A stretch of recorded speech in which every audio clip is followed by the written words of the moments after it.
안녕하십니까. 워싱턴 성광교회 임용호 목사입니다. 반갑습니다.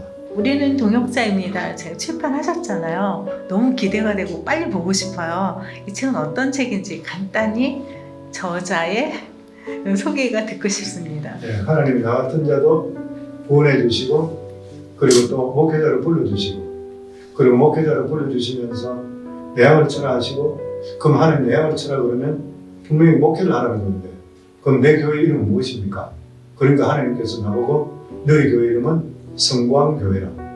그래서 성광교회 그게 찾을 때 다니엘서 12장 3절 말씀에 별과 같이 빛나는 교회와 성도. 그리고 지금까지 저희 교회는 그냥 하나님 하신 대로 똑바로 따라왔는 거예요. 그 내용에 하나님이 살아계시고 역사하시고 성령이 순간순간 음성 들려주시고, 아마 성령의 음성도 많이 들리면 사모한테에 대한 이야기 더 많이 그게 책에 남아있을 것이에요. 평신도 목회자 구분 없이 그 다음에 성도가 구역 사역에 어떤 중심적이고 주도적인 역할을 한다. 이 부분에 대해 좀 설명해 주실 수 있나요? 우리 교회의 사역 목표고 비전이 5가지가 있어요. 그게 교회가 시작될 때부터 지금까지 한 번도 변한 적이 없어요. 첫 번째가 뭐냐? 평신도 사역자가 되는 교회예요. 왜? 내가 평신도를 있을 때 보니까 평신도들이 목회자보다 영성이 더 좋고 똑똑한 사람 많아요. 평신도들이 실제로. 하나님을 사랑하는 그 마음이, 나는 목회자가 되고 나서 제일 안타까운 게 뭐냐면 예배에 대한 감격이 예전보다 못해졌어요. 그게 왜 그러냐면 설교 준비하죠. 교회 진행에 문제가 없어야 되죠. 여기에 대해서 마음이 말이 가요. 근데 평신도는 예배당에 먼저 일찍 오죠. 기도를 준비하죠. 하나님 말씀 받죠. 찬양하죠. 이게 예배가 감격이에요. 계속적으로. 그런 걸 내가 보면서 느끼는 게 뭐냐면 평신도 한 사람 한 사람의 포텐셜이 대단한 거예요. 그리고 뭐 데이터에도 다 나와 있지만 교회의 95%는 평신도고 5%가 사역자. 근데 이게 평신도들이 우리 교회 모든 팀장들은 사역에 대해서만은 교회 온 지 얼마나 됐느냐고 절대 따지지 않아요. 능력 이상 무조건. 이 사람이 우리 교회 1년 되더라도 사역 원장이 되는 거예요. 뭐든지 간에 그 사람이 할 수 있는 사람은 그쪽에 딱 쏴줘요. 그러면서 아니 목사님 우리 교회 온 지 1년밖에 안 됐는데 제가 그런 직분 맡을 수 있을까요? 그래요. 그래서 그거에 확신이 있다 그래요. 네. 우리 거치는 세가족반하고 있어요. 그것만 거치고 나면 그 사람이 역량대로 그냥 다 하시는 거예요. 목장도 마찬가지예요. 세가족반 끝나고 구원의 확신이 있고, 그리고 영혼에 대한 간절함이 있는 분들 훈련받고 나서 바로 시작해요. 그러니까 누구든지 다 할 수 있도록 같이 만들어줘요. 그래서 첫 번째가 우리 교회가 평신도와 사역자가 되는 교회. 그리고 두 번째가 성교하는 교회. 성교하는 교회로 했던 이유가 내가 평신도로 있을 때 하나님께서 영혼에 대한 마음을 주셨다. 그 영혼에 대한 마음이 뭐예요? 아까 국내로 봐서는 전도를 못이 바깥으로 해외에서. 그래서 평신도 내가 선교위원장이 됐을 때에 교회 전체 예산의 60%를 선교할 수 있었어요. 교회를 폐업했는 교회이기 때문에. 그리고 선교에 대한 액티비티를 참 많이 했어요. 우리 옛날에 나는 회계 사업체를 했으니까 클라이언트들도 불러서 그분들도 도네이션 하도록 하고 작은 그런 활동을 많이 하도록 해서 60%를 선교를 나가도록 됐어요. 그러니까 우리가 나는 생각할 때 만약에 내가 나중에 목회로 부름받았을 때 그렇다면 평신도로 있을 때 60% 했는데 우리가 75% 목표를 갖도록 하자. 그러고 나서 우리가 선교하는 교회. 그게 하나님의 꿈이잖아요. 그래서 우리 교회 슬로건이 뭐냐면은 밖으로는 해외 선교, 안으로는 자녀 선교. 왜 그러냐면 수많은 사람들이 부모는 교회 잘 다니고 있는데 애들은 교회 안 다니고. 근데 이 사람들이 리얼라이즈를 못해요. 이게 얼마나 자녀들이 중요한지. 그리고 뭐냐면 사람들이 생각할 때 자기들이 교회 다니게 되면 자녀들은 하나님 책임져 준다. 천만에. 물론 책임지지 결과적으로 보면. 근데 아이들을 믿음 안에 들어올 수 있는 분위기를 만들었잖아요. 근데 그게 안 되니까 교회를 떠나기 싫은 거예요. 우리가 자마하고 협력을 많이 하고 있는데 거기서 데이터 같은 거 저한테 보여주고 하는데 아이들이 고등학교까지는 교회 오고 대학교 들어갈 때 80%가 떨어져요. 20% 가고 대학교 졸업하고 나면 20% 남은 중에 80% 또 떨어져요. 이게 살아남지 못하는 거예요. 그래서 저희 교회에서는 안으로는 자녀 선교인데 제일 중요한 게 믿음으로 살기 위해서 가정 예배를 매일 드리라.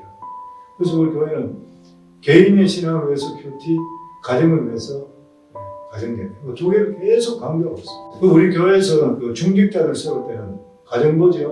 꼭 자녀들 믿음 안에 어떻게 다. 그리고 사회적으로 활동하는데 칭찬하면서 그걸 보면서 하고 그 중에 하나라도 미스되는 것들은 하나님 뜻이 아닌 줄 알고 기자를 찍고 나죠. 그래서 떠난 사람도 있어요. 뭐 떠나는 건 가슴 아픈 이야기지만 저는 볼 때 교회적으로 그렇게 어떤 믿음대로 돼야 되고 전통이 있어야 된다고 생각합니다. 네, 그리고 연말이면 우리 교회에서 항상 몇 퍼센트 중요한 두 파트 남기고 다 사회에 환원하시잖아요. 그 교회 재정 또 그거에 대해서 성도들이 다 동의하시나요? 처음부터 그래 되기 때문에 처음부터 이제 우리 실행위원들하고 또 우리 목자들 처음 시작할 때 목자들이 뭐 거의 없었잖아요. 근데 그분들하고 같이 이야기하면서 우리 교회에서 돈을 두면 안 됩니다 하는 게 원칙이고 그리고 하나님이 드렸던 돈들은 우리가 먹고 마셔야 되겠습니까? 영혼 살려야 되면 뭐 그거야 다 동의할 수 있는 문제잖아요. 그러니까 우리 교회에서 이제 2세들을 위한 그것도 처음에는 그렇게 하지 않고 전액을 전부 다가 남은 돈을 우리가 10%만 두고 나서 저는 바깥으로 선교지로 보내든지 로컬 전도하는데 커뮤니티에 보내도록 합시다. 근데 다 좋다 그러죠. 그 나쁜 뜻이 아니니까. 그렇게 하면서 그 대신에 이제 하나님께서 채워주셔야 돼요. 10%를 운영이 돼야 되니까. 돈이 비축이 안 되니까. 근데 몇 년 지나고 나서 이제 우리는 여기에서 2세들 이제 바깥으로 해외 선교, 안으로는 자녀 선교인데 우리가 2세들을 위해서 우리가 투자가 돼야 되겠습니다. 이런 이야기가 되는 거예요. 그러면 바깥 선교, 안에 자녀 선교에는 다 내보낸다. 그리고 지금까지 다 내보낸다.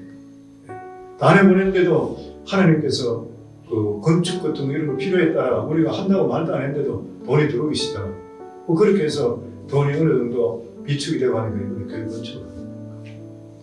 그래서 우리 목회자 세미나 가게 되면 제가 그 이야기해요. 대부분의 오시는 목사님들이 세미나에 가면 큰 교회 목사님보다 적은 교회 목사님들이 많아요. 그분들에게 내가 도전하는 게 뭔 도전하냐면 선교사 내보냈어요. 선교사 파송하세요. 목사님 선교사 파송하면 돈이 많이 드는데 내 월급도 안 목회자 월급도 안 나오는데 선교사 어떻게 파송합니까? 그렇기 때문에 선교사 보내봅니다. 그러면 하나님이 채워주십니다.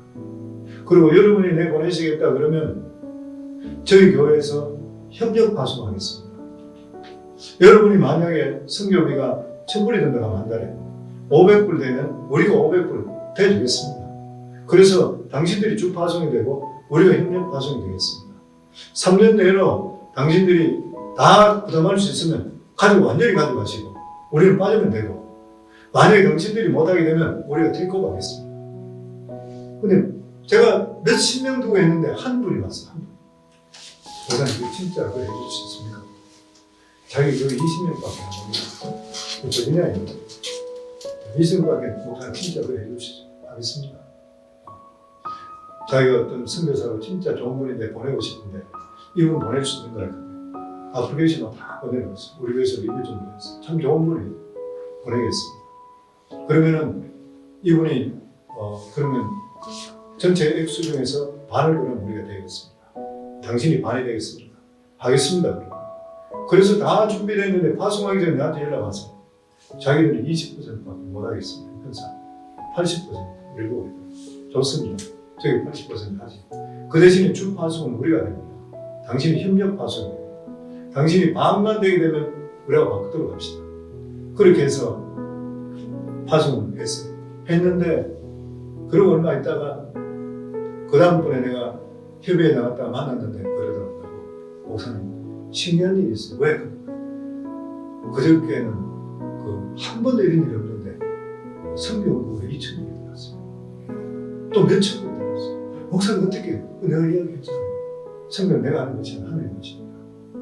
돈이 없을수록 하는 거예요. 큰 교회는 선교사가 들어왔다 나갔다 해도 관심이 없어요. 우리 교회에서 협력하고 있는 선교사들이 59명 있고 파송이 우리가 96명이잖아요. 이 협력하고 있는 선교사들이 우리 교회에 오면은 너무 좋아해요. 왜 좋아하냐면 자기가 파송받은 교회는 몇만 명가 한국에서 몇만 명 되는 거라. 근데 자기가 그 교회 가면은 앞에 있는 사람 아무도 없어요. 그리고 담임 목사도 만나기 힘들어서 그냥 올 때가 너무 많고 어떨 때는 세가족반으로 인도한대요. 새 손님들. 근데 우리 교회는 그게 아니거든. 선교사가 그 관계된 선교사가 오게 되면 이미 카톡으로 연결 다 돼서 언제 오고 식사 내일부터 지금 여기 다 다닌 거예요. 그러니까 내가 그 적은교회 목사님한테 이야기했는데 큰 교회는 선교가 하나의 액세서리를 대할 수 있는지 모르지만 적은 교회는 목사님 월급도 못 받는 사람이 자기 교회에서 파송했다 그러면 협력이 아니라 파송했다 그러면 전 교인이 기도한다. 그 선교사한테 제일 필요한 건 뭐예요? 돈보다 더 필요한 게 기도. 우리 교회에서는 선교사님들의 아이부터 해서 가정부터 해서 일어나는 모든 일들, 사소론까지 뭐 코로나 걸렸습니다, 열병이 걸렸습니다 이런 거 다 하려고 보면 그 관계되는 목장에서는 계속 기도하고 중보기도 들어오면 중보기도 들어오고 계속. 근데 이런 것을 적은 교회에서는 결사적으로 할 거 아니에요. 그러니까 적은 교회 선교해야 돼요. 그러면 교회도 살고 선교도 살고. 네, 제가 아까 책에서 보니까 선교사님들과 우리 성도들과 아주 밀접하게 좀 아까 말씀하셨는데 설교도 보내고 아주 실시간으로 연결됐다는 생각이 들어요. 어떻게 하고 계시나요? 이제 선교사님들하고 교회하고 그리고 또 그 선교사역원장이 카톡으로 연결되어 있는 거 교회도 보내주고 우리 교회에 오는 선교사님도 있지만 선교사역원장이 아주 열심히 잘하셔요. 그러니까 카톡 연락 오고 이런 것을 그 긴급한 것들은 우리 24시간 긴급 기도 팀이 있어요. 그쪽으로 보내주고 그렇지 않으면은 각 목장별로 연결돼 있던데 목장에 또 연락이 오지만 선교사들은 자기가 또 받을 거는 자기들 또 연락을 다 보내줘요. 그러니까 시시콜콜한까지 다 연락을. 단지 이제 물질이 필요하다고 하는 것은 가능하면 목장으로는 연락 못하고 그래요. 우리한테 직접적으로. 왜냐하면 목장은 규모가 적은데 그게 계속적으로 우리가 돈이 필요합니다. 돈이 필요하면 그거는 부담을 가질 수 있어요. 선거대. 그런 것들은 이제 우리한테 보내달라고 그러죠. 교회적으로 보내달라고. 교회적으로 볼 때 중보기도 들어가고 진짜 필요하다 할 때는 광고가 나와요. 주의가. 선교제 이런 필요합니다. 그러니까 여러분 기도하시는 가운데 하나님께 드릴 수 있는 더 있어요. 뭐 자동차도 나오고 뭐도 나오고 다 나오는 거죠. 그래서 지금까지 오고 있는 거예요. 네. 선교사님들은 그 매주마다 새벽기도마다 설교를 직접 들었어요. 현지에서 다 연결해서. 그래서 교회 돌아가는 거 너무 잘했어요. 그리고 우리 교회 주일 예배부터 수요예배 다 선교사님들한테 다 보내줘. 그 어떤 선교사님들은 우리 교회에 있는 주보에 나오는 거 나도 잊었거든. 그 사람 알고 있어. 그 왜냐하면 선교사님들은 외로워요. 본교회와 연결되어 있는 데는 교회에 대한 어떤 세부적인 것을 샅샅이 다 알려줘요. 그런 연결이 우리 교회에서는 잘 이루어져 있다 생각합니다. 목사님 책 중에 하나가 사꾼 목회자가 되지 않겠다라고 하셨는데 이건 어떤 의미로 말씀하신 건가요? 사꾼이라는 것이 도둑놈이라는 말은 아니거든. 사꾼은 돈 받는 만큼 하는 게 사꾼이에요. 월급쟁이 목회자가 되면 사꾼 목회자. 근데 그것은 누구한테든지 도전이 됩니다. 왜냐하면 목사들도 목회를 오래 하다 보면은 나도 마찬가지예요. 누구든지 하다 보면 사람이 보면 구태의연해질 수 있고 이게 막 내가 마음에 불타고 막 그거 하고 이런 데서 어느 날 이래 돌아오면 저도 그런 생각이 들 때가 있어요. 아 내가 지금 현재 이게 지금 바라고 있나? 내가 진짜 그 간절한 마음을 계속 있나? 그렇게 될 간절함이 없이 그냥 정기적으로 주기적으로 루틴식으로 하게 되면 이게 사건 아닌가? 월급쟁이 밖에 되잖아요. 우리 사역자도 그런 이야기 많이 해요.